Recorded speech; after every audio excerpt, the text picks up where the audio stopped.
so much for your patience. We are just getting game number 1 underway, and it looks like our legends are ready to go in the dropship. Let's get started with our first game on Storm Point. At your peak gamer status, but I know with so much on the line right now, this is where you want to get your head start for our teams. Absolutely. I mean, we were touching on it just before, Vicky, about the fact that this is a 10-game reject Winity and Fennel. Let's have a look and see how these two teams get into it. Just to start, looks like we've got a little bit of a split here from Reject. 2 of them taking the coffin, the other one on the bins. There's a lot of bins down low on the other side that you can get a lot of loot out quickly. And then you get into the buildings. It does feel, I feel like Fennel have taken the better side in terms of loot so far. And you can already see it. They're feeling up the pressure with Jung-hee taking a good amount of that damage, backing away. But you know, we have to talk about the elephant in the room. Reject Winity, our former LAN winners from the ALGS, just did not qualify for Split 2 playoffs, and they're getting double contested on both maps. And as RC now have taken onto that second floor, trying to get into position, they get the Bloodhound scan, and they know where they're now trying to split up, but they have the high ground. It's been actually, they're really holding back here. You can see the team's not being too willing to get into it early. Another couple of bursts coming out from their Hemlock here. And I mean, those weapons you pick up in these contests are so important. If you're running RE versus Hemlock, that's a tough matchup. Or even the Wingman, if you're able to pick that up off the rip. And the Havoc, of course, the topic as Fennel. They lose out on one already. Pinolter is already losing out on his shield, trying to take a nice split angle. Reject Winity like a shish kebab. Our first squad to be taken down in this lobby. Oh, the ultimate ready to go again. We also see One Tappy just getting absolutely bombarded by Knuckle Clusters. And we got to talk about the fact that Liquid do land here in Barometer. They do have the POI advantage. That's why you see them on the high ground. But Falcons, with the quickness, they're already on the low ground, running the Watts and the Fuse and the Bangalore like we've seen previously in scrims. But they were able to get that easy key onto Rufa too. Yeah. Different world right now, all the way northeast, closer to Stormcatcher, and it was the fight probably for that ring console there. They're currently facing up against Red Rams, while LG are looking to maybe see if they could continuously either gatekeep Red Rams, because both these squads have to eventually move, since we know that that circle is pulling south, but they're wasting so much here. Between the Seer ult, we saw the Motherload being used earlier, and Red Rams actually disengaging rather than feeling themselves in this fight. Makes sense. Don't want to be on scan with the Seer ultimate. Don't want to be getting stunned, as we just saw by the Bang ultimate. That's, you know, what is it, 7 seconds of stun. You've got to, that's a lot of time that you have to wait out. No. And Sweet was literally 1 pixel from getting knocked, and they immediately try to capitalize off of that, but it's a trade-off between Red Rams and LG. Beast of a Hunt from Dax, they follow up, get Funk next. Only 1 member of LG still alive, and Datch looking to pop this shield back for free. Nice cover here as well from Inca, trying to take a different angle. Hey. Oh, the knockdown shield here. It's not going to do a lot to block that Knuckle Cluster. The scan comes out and it actually gives him so much information there to grab the last kill.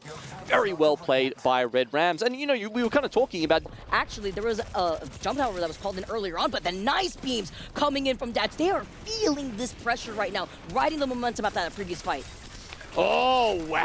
The L-Star just goes to town on Makers. And look, Red Rams, we know that they're a team that has no fear at LAN. I mean, they contested TSM and did away with them, right? So the fact that they've already taken out Makers and LG situations, but once you have to get moving, she's not quite so useful. Falcons have been holding onto this middle spot for quite a while, but now it's all down to Hal to try and make it out of this, and I don't know if he's going to. He looks for the swap. They planned ahead, but it's still not enough. Nah, it was very unfortunate. He had to turn his back there too. EXL fully healthy, seeing the solo that was Hal run away, cleaning him up, sends out that thermite. Slavisa on the Pathfinder board, grappling right back inside of the building. It is Aurora, one of the only teams, probably the only team, rocking that lifeline, still committing to this comp that they have been running throughout the entire Apex season here, and now have claimed the inside bottom floor of Barometer. Yeah, with the upgrade system, really the only thing that was able to bring Lifeline back into the meta. And as you say, Aurora being very loyal to that character. And it's, look, frankly, I love it. It's a very exciting play style here. they're still alive. Disguised is still alive. I cannot believe this. Aurora scooping in may have actually given Disguise a second chance, while on the other side, playing by the fence line is FaZe. But how is Disguise going to get out of this? I mean, other than a portal, I mean, Aurora is going to know that they are feeling the pressure here. Okay, it's time for them once again. They are within the next circle, I think just in that corner. Meanwhile, you got a couple of teams fighting over this building here. GK actually did manage to make it out of Bamboo, and they're getting, laying siege to CR right now. Yeah, CR is feeling the pressure. They had 2 knocks on their side here too. Only Sangjun up and alive and healthy, but on the other side, GK, only with Kilo alive, trying to play around the gen, trying to get as much KP and an Evil Shield swap here before jumping onto that second floor. The Catalyst, though, barricading the door in as that circle is slowly closing in behind them. Disguise have gone up the top of the Barrow Tower. Once you fall off there, it's very hard to get back into the fight. It's a very committing sort of situation here, and Team Liquid, What? wow, get just stomped by Aurora up the top.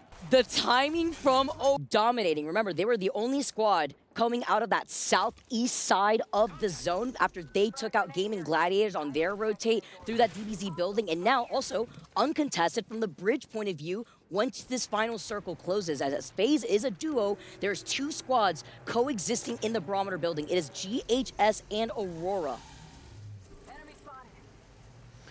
Low ground position from Twisted Minds. You can see they're just trying to play outside of the exhibit area right now. They don't want that information to be the end of them. And there we go, managing to grab Arctic. So now just the 1 player left alive from FaZe. And it's a tough position to be in when you know that you are in the line of sight of Aurora up on the high ground. GHS, let's not forget, they also had a really rough start. They lost out on 2, had gotten the reds, and are still alive.